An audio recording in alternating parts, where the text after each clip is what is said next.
Welcome to your Week 11 college football pregame show, and I'm Mr. Mini Hats. We went 6-6 last week. We had a couple of games that could have swung our way, but they didn't go our way. We did go 5-3 on second halves, so a small win for the week. And I just posted the record for the year and all the totals. Strong plays in second halves at 55%, and overall record right around close to 54%, like 53.75%. Right around there with 3 weeks to go. So let's finish strong and let's get everything up to 55% with a good sample size, a 200 sample size or better. And so we've had quite a few games this year that we just call it bad variance, that just hasn't gone our way. And people love to say, yeah, it usually works out. It does usually work out, but for this year, it hasn't worked out for me. Okay, so I've had a lot of more games go against me than go for me. So it hasn't been an even ball field when it comes to that. And I got a decent sample too, so quite a bit of bad variance this year. And the numbers are still good, and we're still profitable, and we're still able to overcome that. So if we had a little bit of help, just a little bit of help, we could be approaching 58%. Maybe not 58, 57%. So let's see if we can finish strong and keep the numbers at 55%. We'll take that. So let's recap. So one of the games that I'm talking about is the first play that we lost last week was the under 23.5 on Ohio State, Penn State. Now, how bad of a beat is this? I mean, we had the under 23.5. It lands on 24. So we lose the first half by half a point. And then the second half is a dead under. And so the game goes under and the second half goes under after the first half goes over by half a point. So the under was obviously the play. We picked the wrong half, okay? We could have did second half the whole game.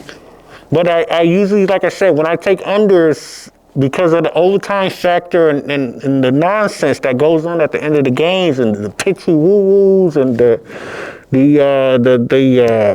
debauchery that you can see at the end of the game sometimes, I avoid full game totals when I play unders. And usually that's the best time too, because the teams are filling each other out, especially if it's an early game. They might need a half to wake up. So there's a couple reasons why I do that. So that cost us. So that's a bad beat. We should have won that. I mean, so if we win that, we got a 7-5 week, just like that, instead of a 6-6 week. I mean, so now you're winning. You can go 7-5 every week. You're gonna make a lot of money in this business if you can do that. Put it like that. So we'll take the L. We're not gonna complain. Old Dominion, we lost Old Dominion minus 2.5. They were winning that game too. I don't know what happened. They died, and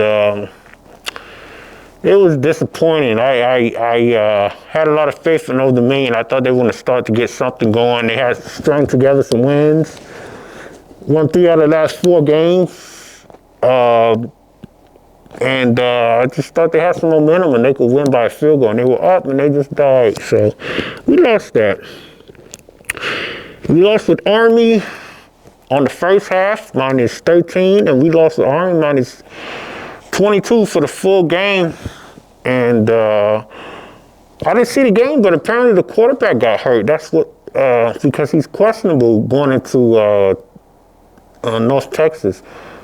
I've been so busy with basketball, trying to catch up with the NBA, and then now college basketball is hitting you in the face. I'm in the contest with NFL.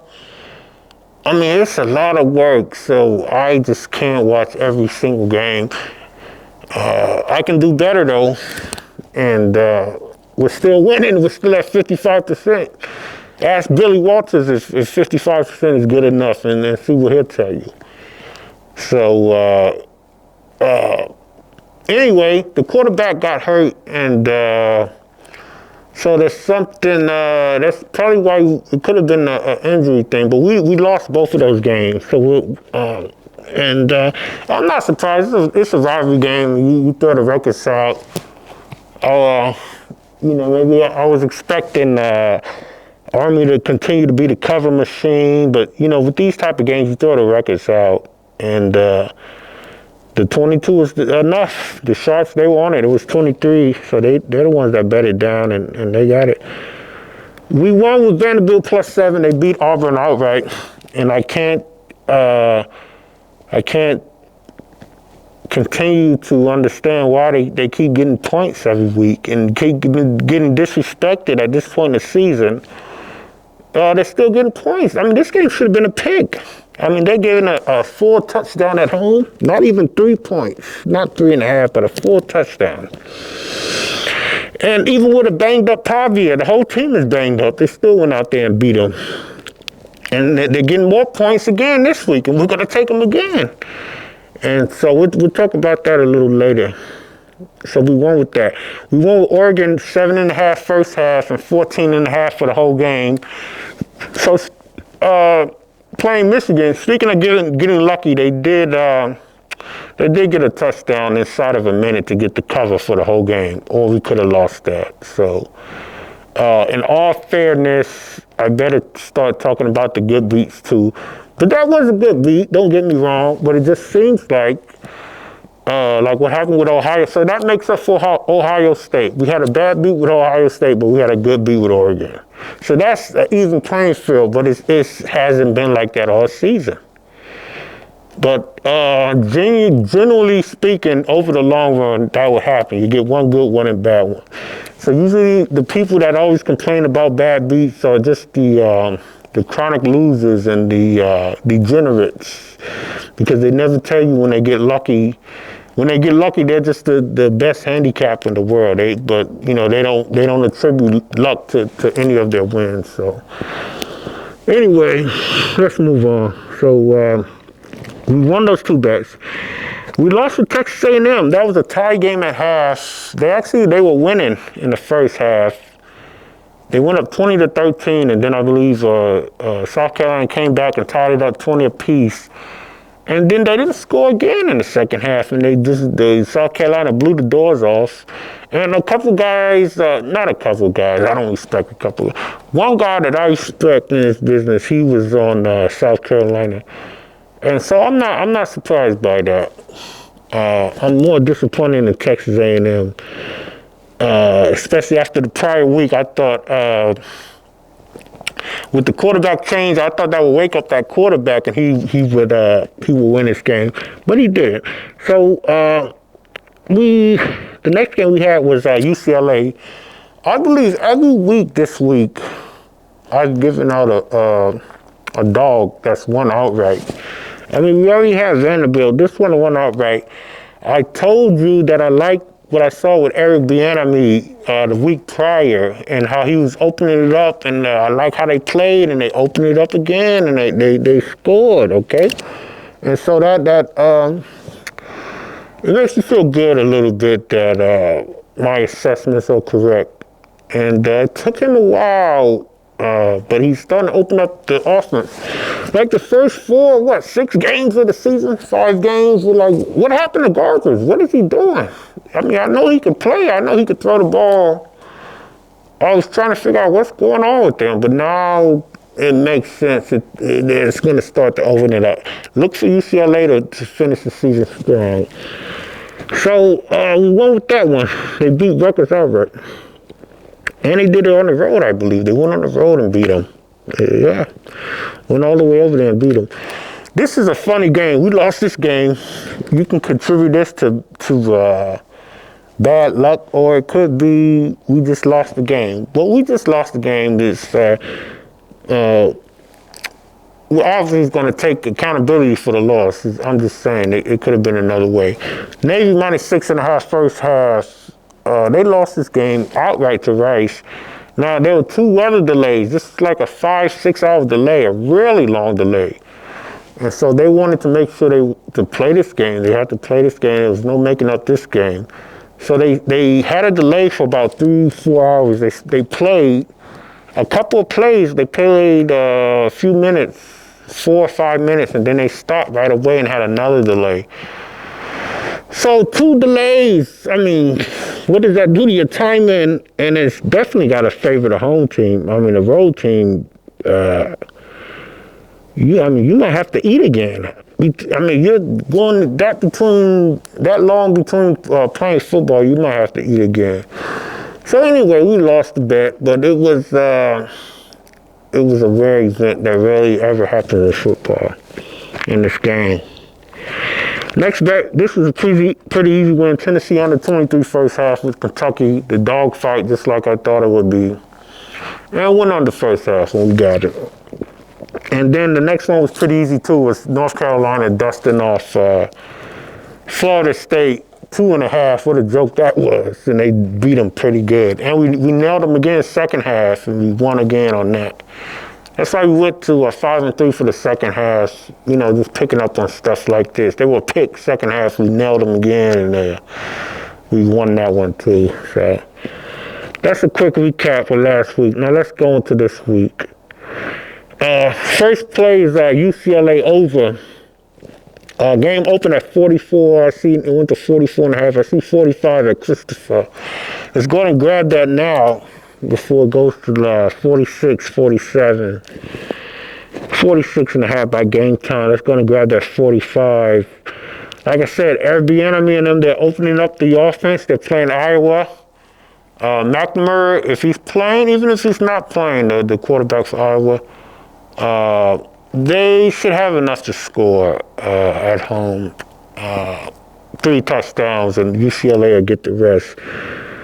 UCLA over 45, and that's a strong play. Next play is Florida plus 2, only 1.5. That's a strong play, playing against Texas. I know the quarterback for Florida is questionable, but hey, that's okay. Throw next man up. And they have enough to keep this game close. And three touchdowns. You're giving me more than that. I'll take it. Okay, they're making a dog fight. And so Florida plus 21.5, and that's a strong play. Miami minus 10.5 playing Georgia Tech. Not a strong play because Georgia Tech could fight him if King comes back. So he's a game time decision. And so that's why this is not a strong play, because they could keep this within the number if he comes back. But Miami should beat them still. And if he comes back, they still have a fair shot to beat him. So Miami minus 10.5. Army over 63 playing North Texas. Army questionable. Quarterback was questionable, so that could be a problem. But North Texas, they never seen an over that they didn't like. I mean, been betting them all season long over. And I'm going to keep betting them over until they prove me wrong, until they start playing some defense, until they start scoring. I'm going to keep betting them over because there's no number. They keep setting the number, and it's going over by 2 touchdowns. They can't set a number too high. So I'm going to keep betting it over. Army over 63. That's a strong play. Duke over 52 playing NC State. I like what I saw with NC State's quarterback. I was critical of him a couple of weeks, 3 weeks ago, and then he came back the next week and beat me, and that was the only loss. He beat Cal, and then that's the only loss I had on the money line parlay. I know better than that, to be that critical of him after one game. But sometimes, hey, with these backups, that's all you got is 1 game, 2 games to see and to make some assessments. So you can't wait too long. You gotta be able to judge quick in this game and make adjustments and see who can move the ball and who can't. So he's shown some improvements. So he can move the ball and they're gonna score. You saw what they did last week to Stanford, destroyed Stanford, but everybody destroyed Stanford. But this game should go over 52 pretty easily. And that's a strong play. Georgia minus 2.5. This is a strong play. Playing Mississippi. Now Trevor Etienne, the running back for Georgia, questionable, but he's gonna tough it out. He's in practice. He's gonna be ready to go. I like Kirby Smart in this spot, and I'm gonna bet my money on Kirby Smart. And they need this game. They need this game, and they could be knocked out of the playoffs if they lose this game. Maybe. I'm not sure. I didn't see the bracketology, but I like Kirby Smart in this spot. Minus 2.5. Give me him a field goal on the road to win this game. And that's a strong play. Georgia minus 2.5. And of course, we just talked about Vanderbilt. They're getting 3.5 against South Carolina. I like them to win outright. And if they don't win outright, it should be another close one, another dogfight. So they should be able to keep this inside the number. Now, I know Pavia is banged up. He's been banged up all season long. He hasn't missed a game. The whole team is banged up, okay?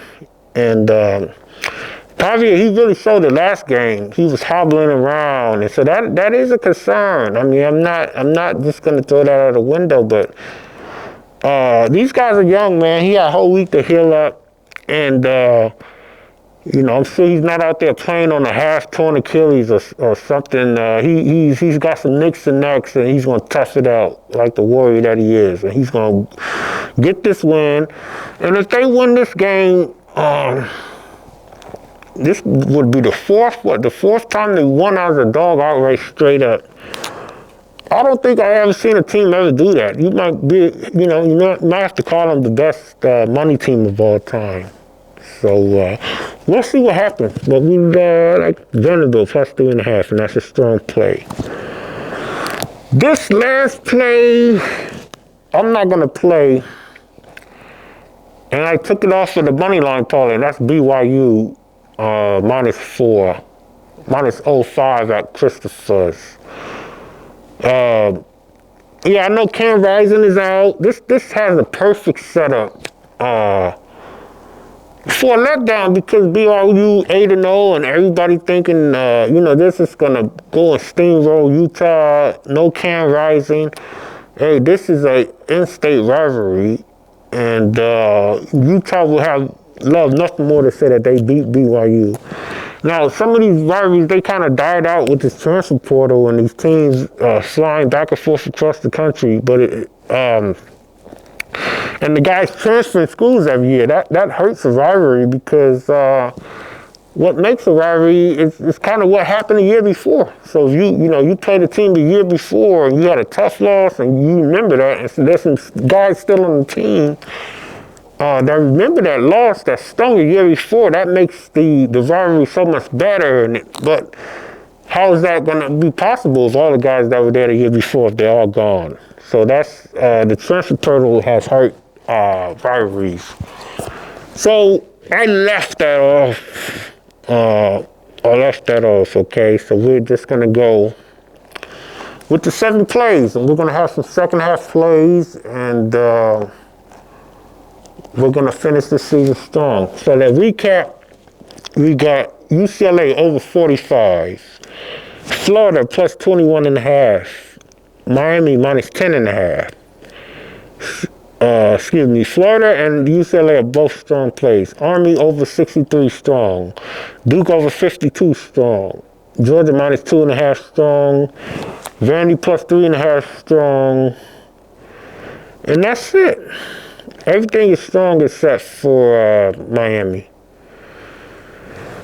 So there's your Week 11 college football plays. Good luck, everybody.